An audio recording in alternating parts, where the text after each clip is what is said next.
Marisol Vega and her 2 children lived in storage unit Key 19, 15 square meters.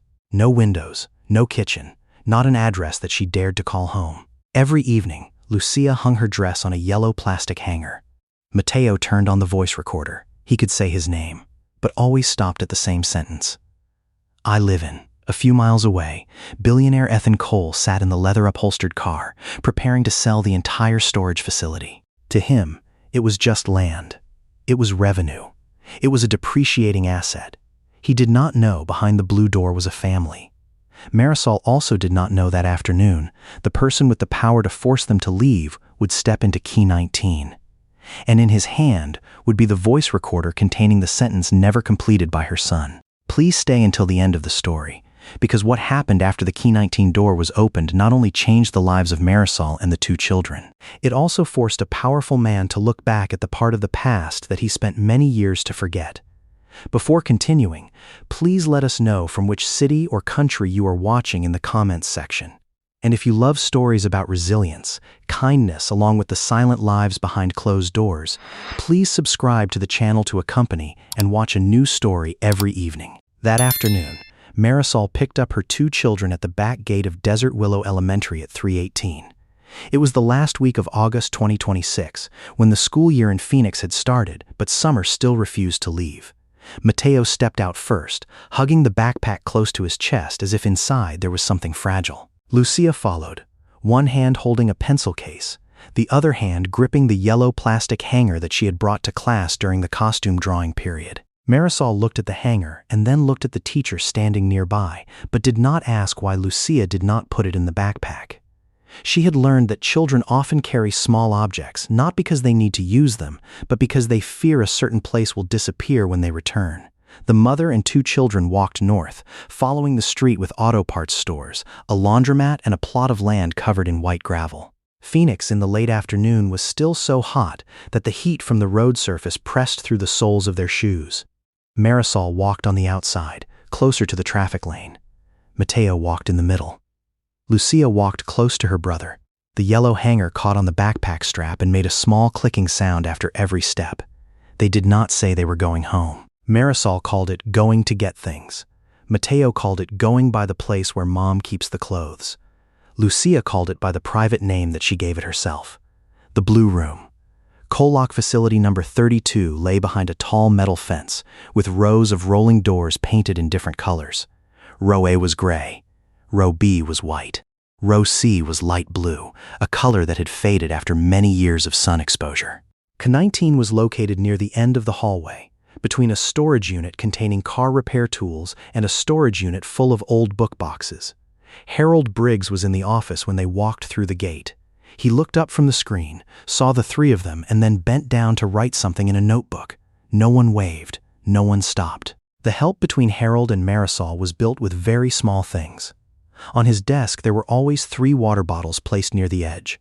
Marisol always took exactly 3 bottles and left spare change next to the pen cup, even though Harold had never asked. Inside Key 19, 2 folding mattresses stood against the wall. 3 black fabric bags lay under a low plastic table. The food box was placed in the innermost corner, including bread, peanut butter, a few cans of tuna, and packets of oats. There were no family photos. There were no decorations. Everything was chosen according to the same standard. Must be light, must be foldable, and must be ready to carry away if another door suddenly closed. Lucia took the blue dress worn on Friday, smoothed out the 2 sleeves, and then hung it on the plastic bar between 2 boxes of items. On the collar was an ink stain that could not be washed clean. She stepped back, looking at the dress like people look at something that has just been placed in the right position. Will it still be here tomorrow, Mom? Marisol was checking the food box.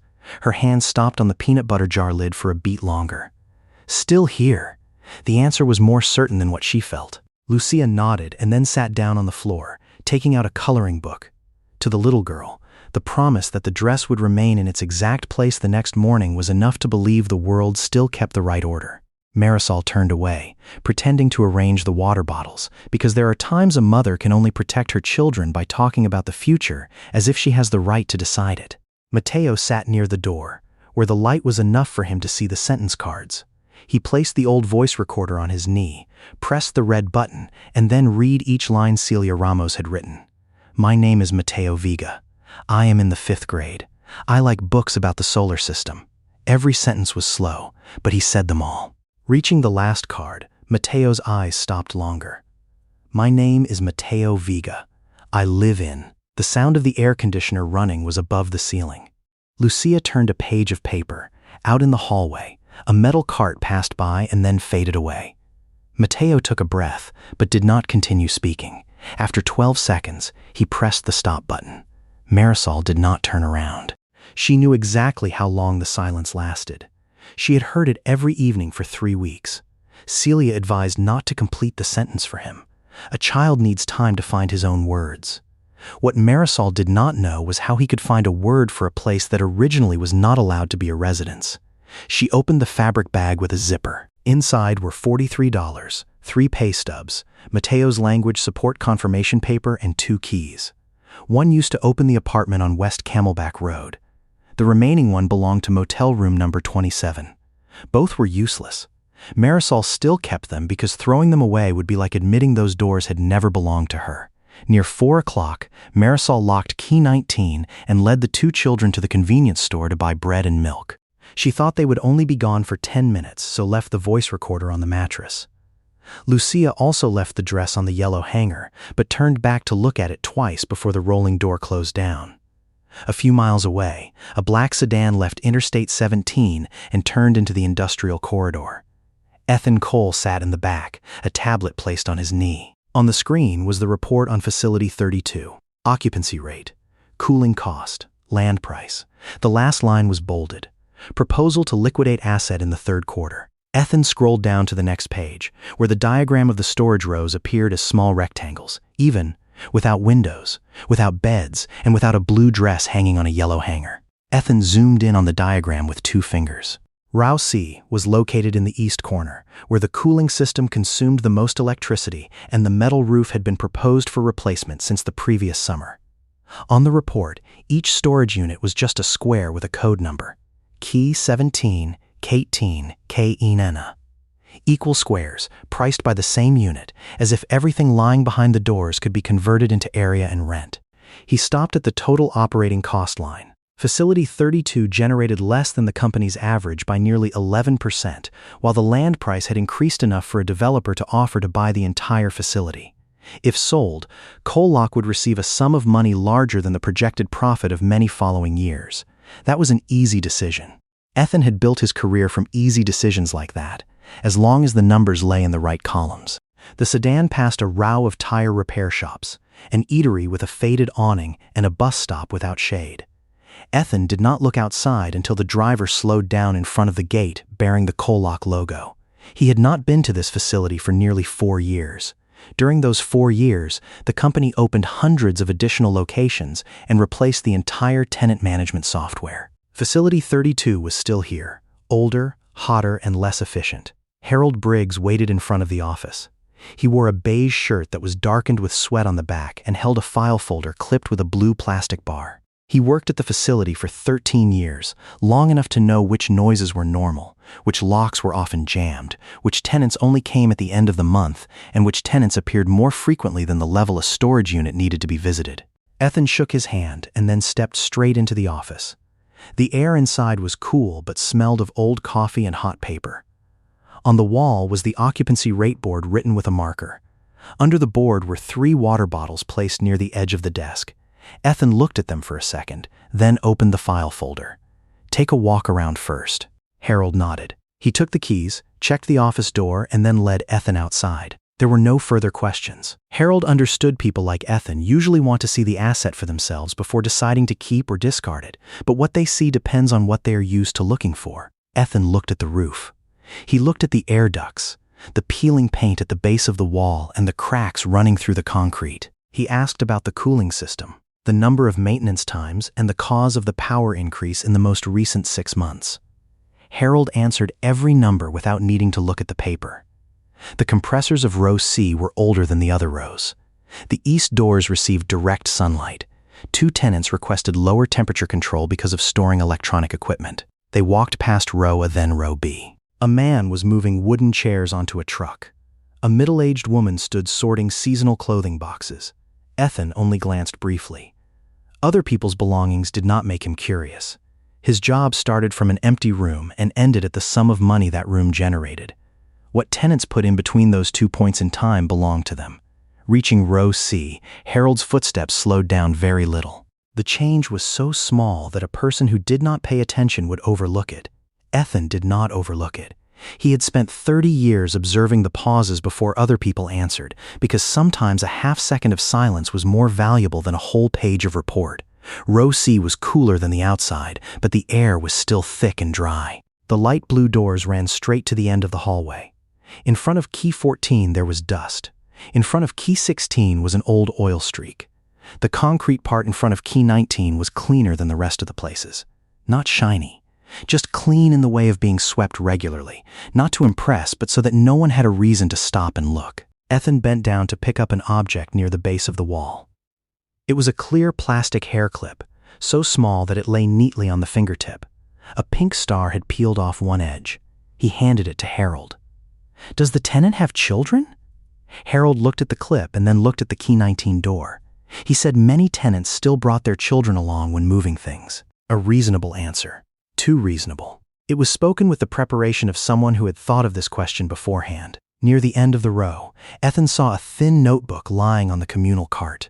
The notebook cover had images of planets. The upper corner wrote the name Mateo in large handwriting, the letters spaced unevenly. Underneath was a card with 3 lines. "My name is Marisol Vega. I am in the 5th grade. I like books about the solar system." Harold reached out his hand to take back the notebook, but Ethan did not let go yet. He looked toward key 19. The lock was not the type provided by the facility. On the handle, there was a yellow thread caught, as thin as a fabric thread from a child's dress. Under the door gap was a rolled towel placed close to the floor. A normal storage unit did not need to keep dust, heat, and light out in that way. Ethan opened the tenant list on the tablet. K19, Marisol Vega. Contract maintained for 6 months. The rent was paid on time, mostly in cash at the counter. No repair requests, no complaints. There was only a note Harold entered from the first month. The tenant needs frequent access because of a changing work schedule. He looked up. Harold still stood next to the cart, his hand holding Mateo's notebook but did not put it down. "How often does she come here?" "Almost every day," Harold answered after a short pause. Not long enough to be called evasion, but long enough for Ethan to understand that statement had been considered before leaving his mouth. A storage unit can be visited every day for many reasons. People might be moving houses, might have a small business, might store tools needed for frequent use. Ethan knew all those reasons. He also knew real reasons usually did not need to be prepared so carefully. He looked back at the key 19 door gap. The rolled towel close to the floor not only prevented dust and hot air currents from pouring in, it also showed someone cared about the air quality inside, as if they stayed longer than a few minutes. "I want to check." Harold still held the notebook. His fingers tightened slightly around the cover edge and then let go. Company regulations allowed the manager to open the storage unit in case there were signs of misuse or safety risks. Harold knew that. Ethan knew he knew. The manager took out his phone to call Marisol. The first call rang until the end. The second call went to voicemail. Harold left a short message, saying that he was in front of key 19 and needed her to call back immediately.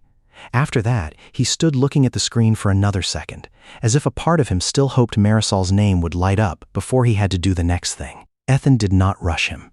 Annoyance did not change the procedure. It only made the moment before the procedure longer. Harold opened the small compartment behind the cart and took out a key. Marisol had left a spare key for him since the first week, in case the cooling system broke down or water leaked into the storage unit while she was at the laundromat. He had kept it in the drawer for 6 months and had never used it. Harold's hand stopped in front of the lock. "She pays on time." The statement was not an explanation, nor an excuse. It was like a fact placed down between the two people, because Harold had no other way to say that the woman behind this door had done everything possible to not become anyone's problem. Ethan did not answer. Harold inserted the key into the lock. The sound of turning metal was small and dry. Then he pulled the door up. The sound of the rolling door running on the tracks echoed along the hallway. Every metal bar rolled up above. The light poured in first. Then came the gentle smell of laundry detergent, the smell of bread, and the unusually clean air of a room that was wiped every day. Ethan stood at the threshold. There was no sofa, no dining table. Nothing tried to pretend this was an apartment. That itself made the truth appear clearer. 2 mattresses were neatly folded against the wall. On each mattress was a thin pillow placed neatly. 3 black fabric bags lay under the low plastic table. Each bag had a piece of tape writing the name in handwriting. Marisol, Mateo, Lucia. In the innermost corner were the food box, a few water bottles, a roll of paper towels, and 2 open cereal boxes. On the plastic box lid were 3 spoons, not utensils brought once and then forgotten. They were washed, wiped dry, and placed back in the same position. Harold stood outside the door. Ethan stepped in 1 step and then stopped. On the plastic bar between the 2 boxes of items was Lucia's blue dress. It was so small that in that room, it looked like an object that should not exist there. A blue ink stain lay near the collar.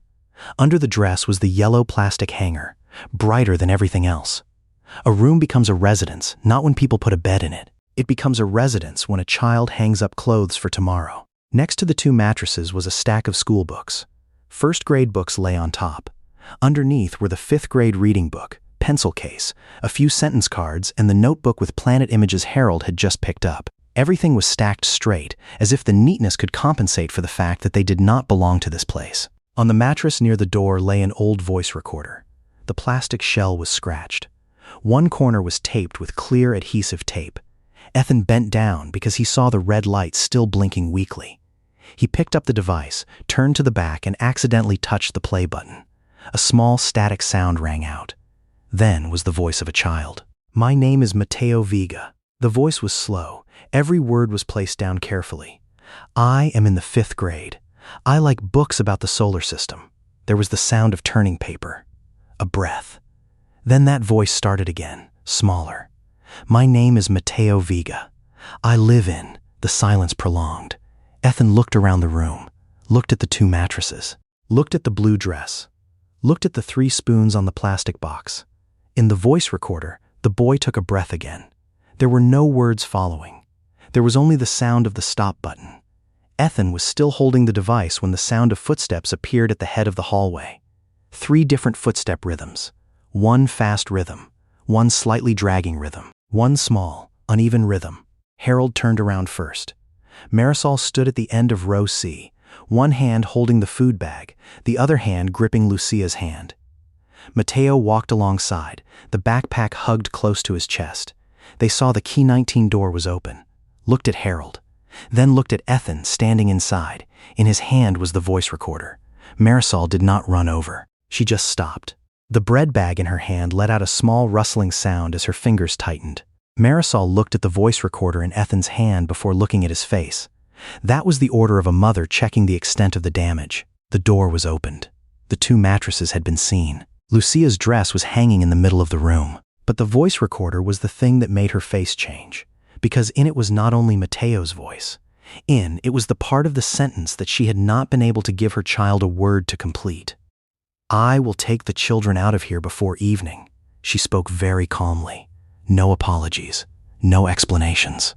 The sentence had been prepared many months ago, kept in her head along with the list of things that must be brought first if this day came. Documents. Lucia's cold medicine. Mateo's academic records. 2 sets of clothes for each child. Food that could be eaten without needing to be heated. What did not fit in the 3 fabric bags would be left behind. Lucia let go of her mother's hand and walked toward the dress. Marisol held the little girl's shoulder before she crossed the threshold. The movement was light, but firm enough for Lucia to stand still. Mateo did not look at Ethan. He looked at the voice recorder, his 2 hands hugging the backpack straps to the point that his knuckles turned pale. It had taken him nearly 3 weeks to agree to listen to his own voice again. Now a stranger was holding it in the room that he had never been able to name. Ethan pressed the stop button even though the recording had ended. He placed the device down on the mattress, in the exact position near the sentence cards, then stepped out of the storage unit. Not because Harold signaled, not because Marisol requested. He just suddenly understood that he was standing inside the only thing the woman in front of him could still call private, even though it had no windows, had no address, and was not allowed to be used for living. The 3-step distance he created was not large, but Marisol saw it. Ethan stood under the hallway light. The dark suit made him look unfamiliar among the faded metal doors. He had stepped into thousands of rooms owned by him without ever thinking he needed to be invited. Contracts gave him the right to inspect. Laws gave him the right to demand. Money had made that right become a reflex. Only when seeing Marisol keeping the 2 children behind did he realize the right to step in did not mean a person should stay inside. How old are the children? Marisol did not answer immediately. The question could just be a question. It could also be the first step of a call or a form that she could not control. She had learned that people often ask the names and ages of children before deciding what would happen to their mother. Her hand was still placed on Lucia's shoulder. 11 and 6. She did not say more. Did not say the school. Did not say Mateo's condition. Did not say how long they had been here. Those facts belonged to her until someone proved that they would not use them to take away the last thing she was holding. Ethan looked at Harold. The manager stood by the cart, the notebook with planet images still lying in his hand. His face did not look apologetic. There was only the tiredness of a person who already knew this moment would come and still hoped it would come a day later. "Close the door," Ethan said. Harold put the notebook inside, pulled the door down, and then locked it. The metal sound this time was smaller, but Lucia still startled when the door bar touched the floor. She looked at the lock, then looked at her mother, as if wanting to make sure that the dress was still on the other side. Ethan said he would not terminate the contract or lock the access right today. He did not use a reassuring voice. People like Marisol had heard too many reassuring words without a signature underneath. She looked at him, then looked at the tablet in his hand. "Can you write that down?" The question made Harold look up. Ethan also stayed silent for a beat, not because the request was unreasonable, but because it was so reasonable that it exposed the meaninglessness of the promise just spoken. A person who has a home can believe that an afternoon does not have a decision yet. A person who lost their home because of a rent increase letter understands only what is written down exists after the speaker leaves. Ethan requested Harold to create a notice of temporary suspension of contract termination for 7 days. During that time, the access right would not be locked, belongings would not be seized, and the family would be connected with housing assistance, except in the case an emergency safety risk appeared. Harold typed each line on the spot. Marisol read the text twice before signing to confirm receipt, not agreement. She took a screenshot and sent a copy to her email. Only after that did her hand leave Lucia's shoulder. Mateo walked over to take the voice recorder. He checked the adhesive tape mark at the corner, tested the power button, and then put it deep into the backpack. Ethan watched every careful movement of a child who already understood that small objects could disappear while adults made big decisions. Marisol unlocked key 19. She let the 2 children go in first, then stood blocking the threshold until Ethan and Harold backed further away. Lucia ran to the dress, touched 2 fingers to the hem of the shirt to check it was still there. Mateo sat down beside the sentence cards but did not take them out. Ethan turned away. He had taken a few steps when he heard Lucia's voice echoing out from the blue room. "Do we have to fold the dress up tonight, Mom?" Marisol stood in the middle of the door, one hand holding the lock, the other hand slowly tightening around the edge of the food bag. Marisol answered her daughter after a short pause. She said the dress would still be there tomorrow morning. She spoke as if the 7-day suspension was a normal week, as if a confirmation paper on the screen could turn the metal walls into something solid enough for a child to believe in the next day. Lucia nodded and then sat down by the colored pencil box. Mateo zipped the backpack very slowly. None of the 3 mentioned that Ethan had heard the unfinished sentence. The next meeting took place 2 days later, on the bench under the awning near the vending machine. Marisol chose that place because from there she could see the office door, the entrance gate, and the plastic table where Evelyn was helping the 2 children do their homework. She did not want to talk in the storage unit. Nor did she want to sit in Harold's office, where every file folder belonged to someone else. The outdoor bench belonged to no one. That made it the only place she could sit down without feeling like she was being held back. Ethan arrived alone. He did not wear a suit. A gray shirt, sleeves rolled up to the elbows. The watch was still expensive, but no longer the first thing people saw. Marisol recognized the change and did not let it soften her. Powerful people often think just by taking off their jacket, the distance between them and others will become smaller. She had lived long enough in rooms paid by the week to know the real distance did not lie in clothes. Marisol placed on the bench between the 2 people 3 pay stubs, the lease renewal letter, and a stack of papers clipped with a rubber band. No family photos, No cry for help letter. There were only numbers. The laundromat where Marisol worked used to keep her from 38 to 40 hours per week. She stood in the towel and bedsheet sorting area, where the white cloths went through the conveyor belt so fast that newcomers were often dizzy in the first week. The work was not light, but steady. Steadiness was the closest thing to safety that a person paying rent month to month could have. Then 2 large hotels cut their contracts. The manager called each person into the office and said the hours would be reduced temporarily. Temporarily lasted 3 months. Marisol's schedule went from 5 days down to 4, then to 3.5 days. The salary did not disappear. It only got smaller bit by bit, just enough to not be called losing a job, but enough so that every bill started fighting over the same amount of money. That same month, the apartment contract on West Camelback Road was up for renewal. The new rent was $185 higher. The number lay near the end of the letter, printed in the same font size as the other terms. No red marks, no warnings, not a single sentence saying that a mother and 2 children would have to leave the kitchen where Mateo used to learn the multiplication tables and the door frame where Lucia had her height measured with a pencil. Marisol called the management office 3 times. She asked if it was possible to keep the old rate for 6 more months. She offered to sign a longer contract. She provided old pay stubs to prove she used to pay on time. The person in charge listened to it all and then said the system did not allow changing the price. "No one kicked me out," she said. That sentence was spoken very directly.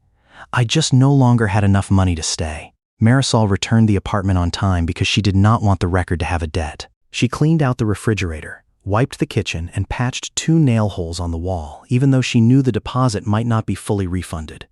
She put the keys in an envelope, wrote the date on the outside, and then stood in the parking lot until Mateo asked where they would sleep.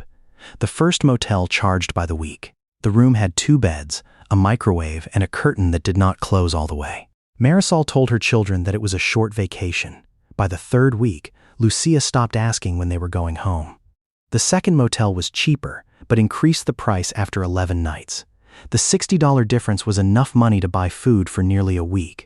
Marisol folded the clothes into 3 bags and left before checkout time. Ethan looked at the pay stubs and then looked at the new rent. According to the 2023 AX data released by the UDOT Census Bureau, more than 21 million renter households spent over 30% of their income on housing costs. That is equivalent to 49.7% of the 42.5 million renter households with enough data to calculate the cost burden rate. Those numbers usually lay in reports and were read in a calm voice. But right now they lay on the bench between the 2 people. They bore the name Marisol Vega. They were folded into 4 parts and kept in a fabric bag with 2 keys that could no longer open anything. Marisol opened the stack of papers tied with a rubber band. Inside were 7 rental applications. 3 applications had rejection stamps.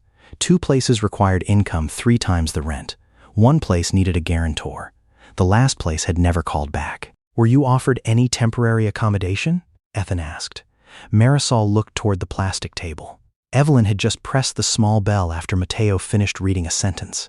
Lucia was coloring the sun with a purple pen. "Yes!" She placed her finger on the last paper, where the address of a transitional housing program lay on the other side of the city. "They could give us a room, but they would take away my children's school. They will take away my children's school." Marisol did not say that sentence like an accusation. She spoke with the precision of someone who had checked the bus routes, the child pickup times, the walking distance, and the money remaining after every pay period. The transitional housing program was located nearly 20 miles from Desert Willow. If accepting that room, the mother and 2 children would get to sleep in a place with a window and a bathroom. But Mateo would have to transfer to another school district. His support records would be sent away. A new school would receive them. A new specialist would evaluate him. Words that sounded orderly when placed in administrative documents.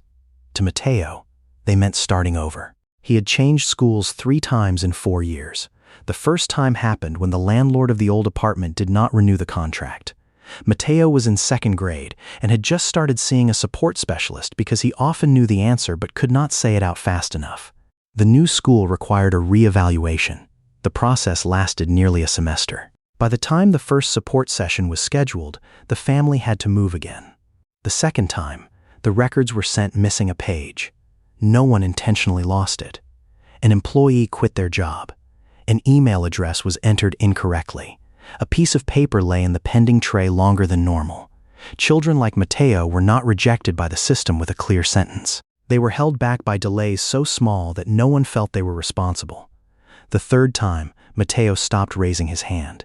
He still did the homework correctly, still read the books about planets, and could remember the names of Jupiter's moons. But when the teacher called on him, he bent down to the desk because he had learned that a classroom usually waited for a child to speak for a few seconds, while his words needed longer than that. The other children were not mean. They just turned around to look. Sometimes a laugh appeared because the silence made people uncomfortable. Mateo started pretending not to know, so as not to have to stand in the middle of a sentence that the whole room was waiting for him to complete.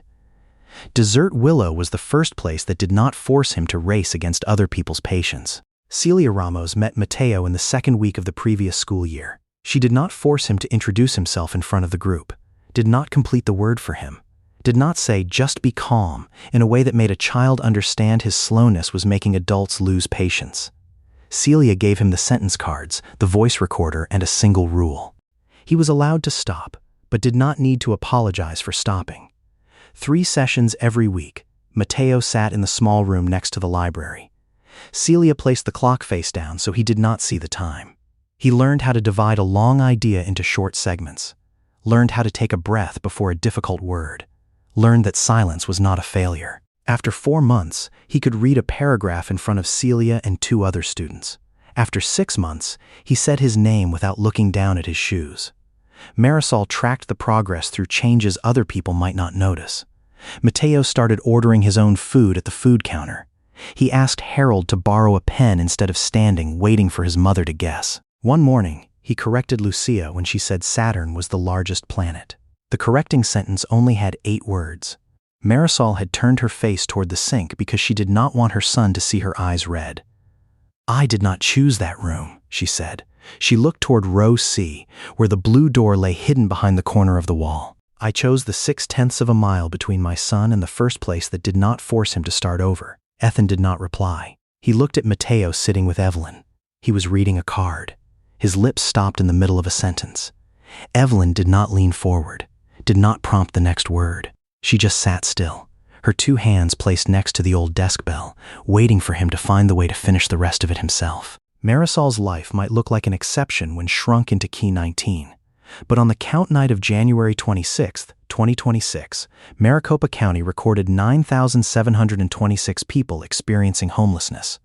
Among them, 4,366 people were unsheltered, 201 people were in safe outdoor spaces, and 5,159 people were in sheltered programs. The report also recorded 611 families with a total of 2,103 members, while noting that families in vehicles or concealed locations are often very difficult to identify. This was just a snapshot of one night, not the total number of people experiencing homelessness throughout the whole year. Ethan had begun to understand why families like Marisol's usually did not appear in the data. She brought her children to school clean, paid the storage fee on the right day, did not leave trash outside the door, did not ask Harold to waive late fees because she had never let that fee occur. If Ethan did not walk to row C on that exact afternoon, his system would continue to record Key 19 with a single word: active. He looked over at Harold, who was standing under the awning in front of the office. "How long have you known?" Harold placed the bunch of keys down on the table. The metal sound touching the plastic surface made Mateo look up in the distance. Long enough to understand that reporting her was much easier than finding another door for the mother and 2 children. Ethan looked at the notebook with planet images lying in front of Mateo. Next to it, Evelyn slowly moved a finger toward the bell, but still did not press it. Mateo said the last word after nearly 9 seconds. Evelyn waited for one more beat before pressing the bell. The sound was small, clear and short, ringing out amidst the sound of the air conditioner along with the sound of cars running outside the gate. She did not clap her hands, did not praise him for speaking well. Praises that are too big sometimes make a child understand that what he just did was originally considered almost impossible. Evelyn only pushed the next card toward Mateo, as if completing a sentence was a normal thing, and he always had the right to try another sentence. Ethan met her on the following afternoon. Evelyn Price was 72 years old, silver hair cut across the chin, and wore a thin jacket, even though Phoenix was hotter than 38 degrees. She used to work as a secretary at an elementary school for 29 years. After retiring, she moved to an apartment for the elderly and rented storage unit C07 to store things that did not fit in the new room. Photo books, Christmas decorations, a rocking chair, 3 boxes of class photos, thank you cards, and the yearbooks she had not had the heart to throw away. She met Marisol on a Saturday morning. Lucia sat in front of the Key 19 door, coloring on the back of an advertising flyer. Mattia was next to her, trying to read the instructions on the cereal box but kept stopping at the same word. Marisol was taking an extra 4 hours at the laundromat. Harold sat in the office, less than 30 steps away, but Evelyn still pulled a chair close to the 2 children. She did not ask where they lived. A person who has worked in a school long enough will know there are questions that only make children have to protect adults with a lie. The desk bell appeared the following week. It used to sit at the reception counter of Evelyn's school, where students pressed when they needed to see the nurse or asked to call home. The yellow paint layer around the base of the bell had almost completely peeled off. Evelyn placed it in front of Matteo and said she would press it once every time he finished a sentence on his own. It did not matter whether the sentence was long or short. It did not matter how long it took him. The only rule was that no one was allowed to say the last word for him. People usually think helping is doing fast the part that other people are doing slowly, she said.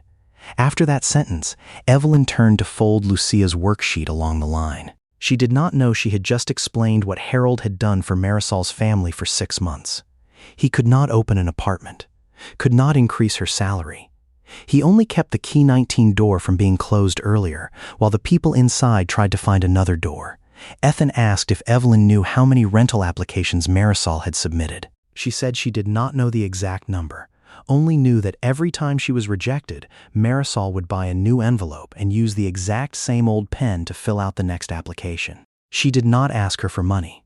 She only asked her to read the small words in the contracts, because the small words are usually where a fee appears after the tenant already thought they could afford to pay. Ethan had requested the office to send him the latest reference rent level of the area.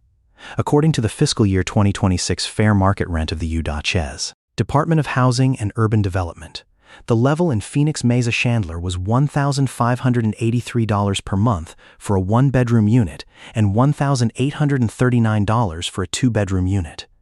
This is the gross rent level at the 40th percentile for standard housing, not the median rent of all currently advertised units. On the spreadsheet, the distance between Marisol's income and the smallest apartment was only a few $100s, a number that could be covered by an adjustment column. In real life, those few $100s are the deposit, the electricity bill, bus tickets, the amount of food that must be enough until the next pay period. Is the dress hung in the storage unit because there are no more closets? Is a child who knows the names of Jupiter's moons but does not know which word to use after the sentence "I live in"? Evelyn looked at Ethan with the calmness of a person who did not care how many buildings he owned. A child does not need adults to promise tomorrow will be better, she said. They need adults to keep tomorrow from being taken away. That afternoon, Ethan left Facility 32 when the sunlight was still white on the road surface. The driver opened the back door, but he stood by the car longer than usual. Through the fence, he saw Matteo place the voice recorder on the table. Lucia was hanging a drawing with the star-shaped hair clip that had broken off one edge. Marisol bent down to check the 3 water bottles and then discreetly moved the fullest bottle toward her children. In the car, the tablet lit up with the land sale contract waiting for a signature. Ethan placed it face down on the seat next to him. Evelyn's bell was still in his head. That sound pulled along a smell that he had not remembered for many years. The smell of cheap laundry detergent mixed with the moisture from an old air conditioner. After that was the image of motel room number 12. 2 beds, a sink. The child's uniform was hung on a hanger by his mother, right in front of the weak, cold draft blowing through the brown curtain. Ethan's mother washed that uniform in the sink, with a small bar of soap cut in half to last longer. She wrung out each sleeve, smoothed the collar, and then hung it on the plastic hanger in front of the air conditioner. Water dripped down the towel spread on the floor. His younger sister, Hannah, sat on the edge of the bed, her 2 feet not touching the ground, watching the shirt spin lightly in the weak draft as if her next morning depended on whether it dried in time or not. At that time, Ethan was 12 years old. Hannah was 8 years old.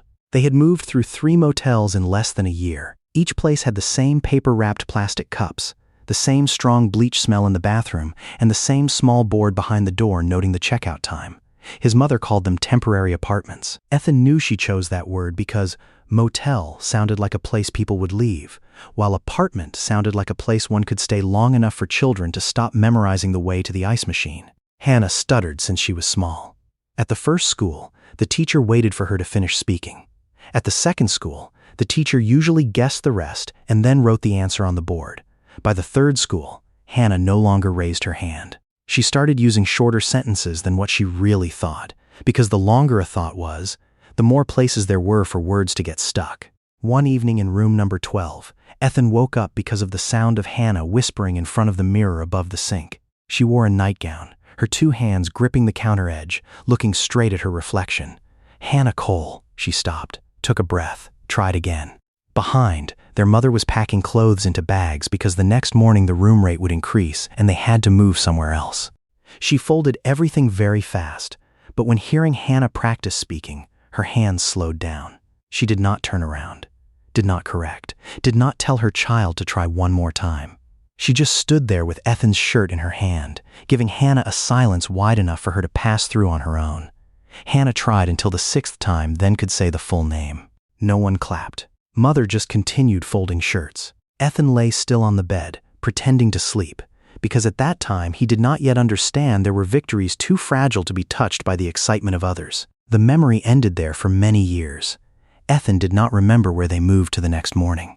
He only remembered the uniform that was not fully dry, the zipper bag broken on one side and Hannah sitting in the back seat of the car, keeping the collar away from her skin because the fabric was still cold and damp. The sedan passed the exit leading back to downtown Phoenix. The driver asked if he wanted to return to the office.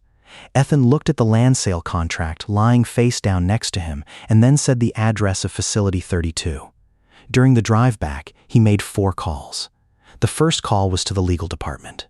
He requested to temporarily suspend the facility sale transaction for 30 days and did not accept the phrase "under consideration" in the confirmation document. The second call was to the company's property management director, who was in charge of an apartment complex less than 2 miles from Desert Willow.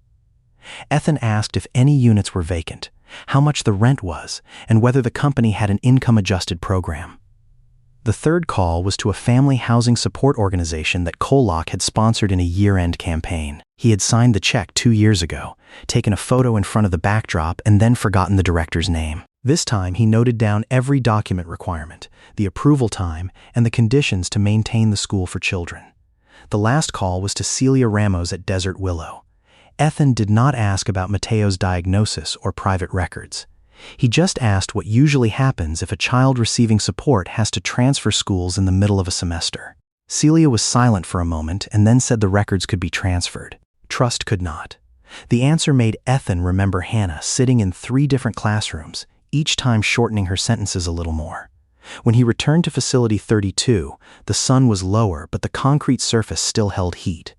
Marisol was standing outside Key 19, folding clothes into 3 fabric bags. She did it slowly, not because she was less worried, but because the 7-day suspension gave her the right to pack without having to rush. Mateo sat near the door, an earphone pressed to one side, listening to his own voice again. Lucia was checking the blue dress on the yellow hanger. Ethan did not walk straight to them. He stopped at Harold's office, printed 3 stacks of papers, and clipped each stack separately. He read the small words again. For the first time in many years, he did not hand that task over to lawyers. Marisol saw him walking down the hallway. She put the shirt she was folding into the bag, zipped it, and then stood up. The 2 children were still behind. Ethan placed 3 stacks of papers on the plastic table outside the door. 1 stack was a deposit assistance application. 1 stack was a family housing program that could keep Mateo at Desert Willow. The last stack was information about a 2-bedroom apartment belonging to the company's housing complex, with rent adjusted based on income for the first 6 months. Marisol did not touch the papers. "Which one have you decided for me?" Ethan looked at the 3 stacks of records, then looked at the woman standing between him and the 2 children. None of them. Marisol's hand closed around the bag strap. Ethan pulled the chair out but did not sit. "I found the doors," he said. "You are the one who chooses which door gets opened." Marisol still stood still. Her gaze went from the first stack to the last stack, stopping at the small words below the rent level. She picked the contract up, but instead of reading the first page, she flipped straight to the last page, where the conditions were usually placed in the section people hoped no one would read carefully. She read from the bottom up. Support termination clauses, late payment fees, income regulations. The section clearly stating the rent level would be reviewed after 6 months. Marisol placed her finger under each line, reading slower at the words that could make an offer today become a debt of tomorrow. Ethan did not explain in place of the papers. He stood on the other side of the table, waiting for her to find the things she needed to know herself. Marisol brought all 3 stacks of records back to Key 19. She placed them next to the voice recorder, where Mateo was practicing a reading passage about Jupiter. That evening, after Lucia slept, she used her phone to call each number printed on the paper. The first call confirmed the deposit assistance program was real, but the waitlist could last for many weeks. The second call led her through 3 departments before an employee explained that family housing was still available, but the record review time was not guaranteed. The last call was to the apartment complex office belonging to Ethan's company. Marisol did not say she knew the owner. She read the apartment code, asked the rent level, electricity bill, deposit amount, and documents needed to be submitted. The woman on the other end of the line answered the same as what the contract stated. No hidden fees, no conditions forcing her to work for ColeLock, no Ethan's name in the guarantor section. The next morning, Marisol asked Evelyn to read the contract again. She put on glasses, pulled each page close to the light, and then marked 3 passages with a pencil.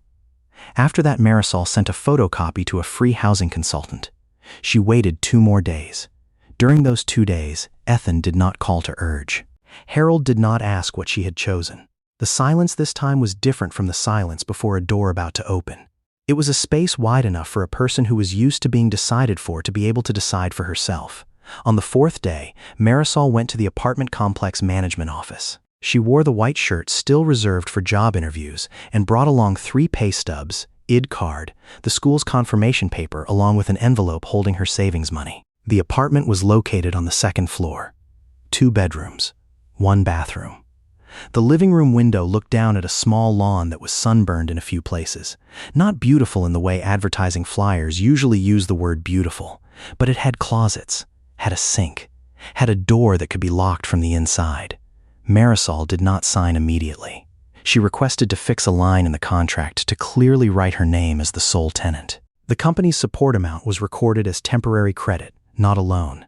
She requested a signed copy before handing over any amount of money.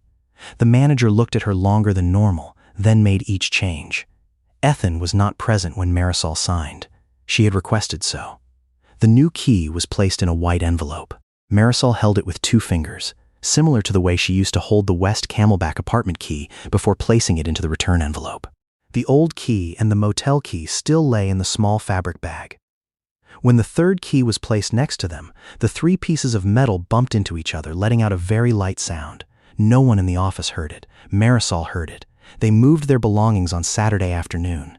The entire life in Key 19 was exactly 3 cart trips. 2 folding mattresses, 3 bags of clothes, 1 food box, school books, voice recorder. Harold pushed the last trip to the gate and then stopped, as if taking a few more steps would make the moment become more solemn than the level Marisol wanted. Evelyn went along to the apartment, bringing the desk bell in her handbag. Lucia ran through the rooms without needing to be reminded to slow down. The little girl opened every door, looked at the empty kitchen cabinets, touched her hand on the bathtub, and then stood in front of the closet in the smaller room. Marisol placed the blue dress on the bed.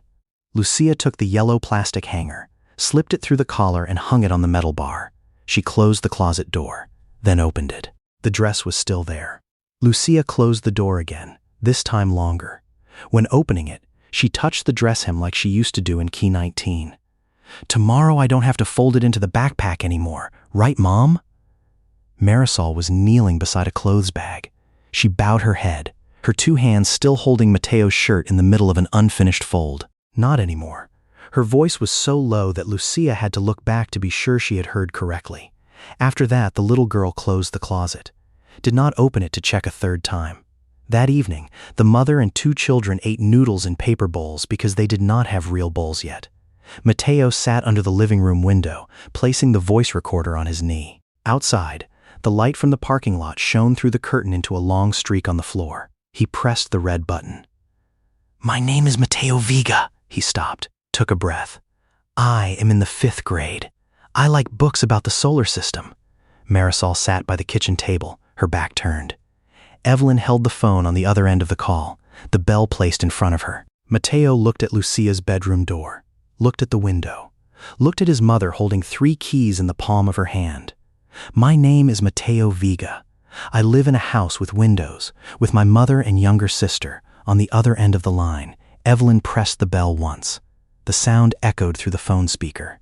Small, clear, enough for Mateo to smile and then bend down to turn off the voice recorder. Marisol stood up, bringing the 3 keys to the drawer near the sink. She placed the 2 old ones inside, but still kept the new one in her hand as the closet door behind Lucia slightly opened because the little girl had not closed it tightly. The closet door behind Lucia slightly opened because the little girl had not closed it tightly. The blue dress appeared in the dark space inside, still hanging neatly on the yellow hanger. Marisol stepped forward, closed the door with 2 fingers, and then stood still in front of the closet longer than necessary. She did not cry when receiving the key, did not cry when Mateo finished his sentence. But when returning to the kitchen, looking at the drawer holding the 2 old keys and knowing tomorrow morning no one would ask them to pack their belongings before checkout time, her knees suddenly went weak. She sat down on the floor, her back leaning against the cabinet door under the sink. The apartment was so quiet that she heard the sound of the refrigerator running, the sound of Lucia turning over in the room, and the sound of Mateo playing back the recording at a very small volume. Marisol placed the new key on the palm of her hand. It was not heavier than the other 2, only different in that tomorrow it could still open a door. 6 months later, Marisol's alarm clock rang at 5:42. She woke up on the bed placed next to the window of her room. Not on a folding mattress, not because of the sound of a cart out in the hallway. She lay for 10 more seconds, watching the light blue light filter through the curtain before sitting up. Those 10 seconds were a new habit. Previously, every morning started with checking how much longer the family was allowed to stay. Now, she could let a morning start only with light. Marisol's shift had been moved to the quality control department. The number of hours was more stable. On Tuesday and Thursday evenings, she studied an operations management certificate program at the community college. On the refrigerator was a calendar kept by a sun-shaped magnet. Rent payment day was circled with blue ink. Mateo's school day was marked with a star. At the bottom was a line Marisol wrote small. Emergency fund, $612. She still checked her account every morning, still kept bills in envelopes by each month, still bought food according to a list, and brought 3 water bottles even though the apartment had a faucet. Stability did not immediately erase the reflex of a person who used to have to prepare to leave in 10 minutes. It only gave that reflex a place to slow down. Mateo still practiced speaking with the old voice recorder. The adhesive tape mark at the corner had been renewed. He no longer used the I live in card every evening, but still kept it in his pencil case. Celia said there was no need to throw away the things that used to help oneself get through a difficult part. Just do not let them become the place one stands still forever. That morning, Mateo had to read a short passage in the assembly attended by relatives. He stood in front of the bathroom mirror, collar skewed to one side, practicing the opening sentence 3 times. Marisol did not stand behind to correct. She put bread into the lunchbox and listened to her son's pause from the kitchen. The pause was still there, but it no longer looked like a closed door. It looked like a breath. Lucia sat on the living room floor, put her shoes on the wrong feet, and then swapped them back herself. The little girl wore the blue dress that was shorter than before. The ink stain on the collar was still there. The yellow hanger lay in the closet along with 13 other hangers, but Lucia still chose it every evening, not because of fearing the dress would disappear, just because that was her hanger. At Facility 32, Harold attended the first training session according to ColeLock's new procedure. On the screen was a 3-step diagram. Identify safety risks, contact housing support specialists, create a transition plan. The company still forbade residing in storage units. No one pretended the metal rooms were a suitable place for a family. But managers were no longer allowed to consider locking the door or forcing immediate departure as the first reaction when discovering a person living behind those doors. Harold sat in the last row, his 2 hands placed on his knees. When the instructor asked what caused an employee to ignore abnormal signs, he looked down at the document folder. He knew the answer was not always carelessness. Sometimes a person sees too clearly and does not know what to do other than keeping silent for one more day. Evelyn still came to Marisol's apartment on Saturday afternoons. The desk bell was placed on the bookshelf next to the window. Mateo did not need it after every sentence anymore. She only pressed it on the days he proactively said what he used to want to hide. The day he read in front of the class, Celia recorded a short video. Mateo stood in front of the board, his two hands holding the paper. Marisol and Lucia sat at the back of the room. He stopped 3 times, did not apologize any time. The video was sent to Ethan that afternoon. He watched it in the 30th floor office, where the glass window looked down at the flat roofs of Phoenix. The tablet next to him displayed the quarterly report. Facility 32 had not been sold yet. A part of the land was being converted into a housing connection office for the western area of the city. The numbers on the report did not disappear. They just were no longer the only thing he read. In the video, Mateo finished the passage and then looked toward Celia. He did not know the camera was still recording. Lucia sat outside the edge of the frame and pressed Evelyn's bell a little early. The sound made the whole class turn around. Mateo smiled, looked down at the paper, and then looked up.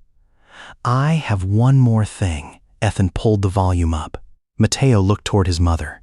"Previously, I did not know what to say about where I lived. Now I know." Ethan lowered the tablet down. At the second-floor apartment, Marisol was standing in front of the door, one hand holding the food bag, the other hand inserting the key into the lock. Inside, Lucia pulled a chair close to the closet. Mateo placed the voice recorder on the table and pressed the red button right as his mother stepped across the threshold. The small light on the voice recorder lit up. Mateo looked at the old card. He did not need to read the first line anymore, did not need to look at every word. He just placed the card down on the table and spoke in a slow voice without apologizing for the pauses. "My name is Marisol Vega. I live at home." He looked at his mother and then pushed the card toward her. "Mom, I think I don't need it anymore." Marisol did not answer immediately. She placed the food bag down on the floor. For the first time, her hand left the bag strap without needing to calculate how fast she could lift it up. Home is not only a place with a window, a bed, or a key that can still be used the next morning. Home is a place where a child does not have to stop in the middle of a sentence because they do not know where they belong. Is a place where a mother can place things down without preparing to carry them away. Is a place where a dress can lie still on a hanger overnight without having to prove anything. Marisol was not given strength on the day Ethan opened the Key 19 door. She already had that strength from before. It lay in every shift, every rejected rental application, and every morning she brought her children to school as if their lives were still standing firm. The only thing that changed was, for the first time, a person with the power to lock the door chose not to lock one more door. Perhaps out there are still Marisols trying to keep their families with calculations that are never enough. There are still Mateos waiting for someone patient enough to listen to them finish their sentence. And there are still people who only need to look a little closer to realize that behind a number, a record, or a closed door there can always be a life. What do you feel after this story? Please share your thoughts in the comments section. Perhaps you have gone through a similar period, or have known someone who silently fought to keep the roof for their family. Your story might help another person understand that they are not alone at all. Thank you for staying until the final minute. See you again in the next story.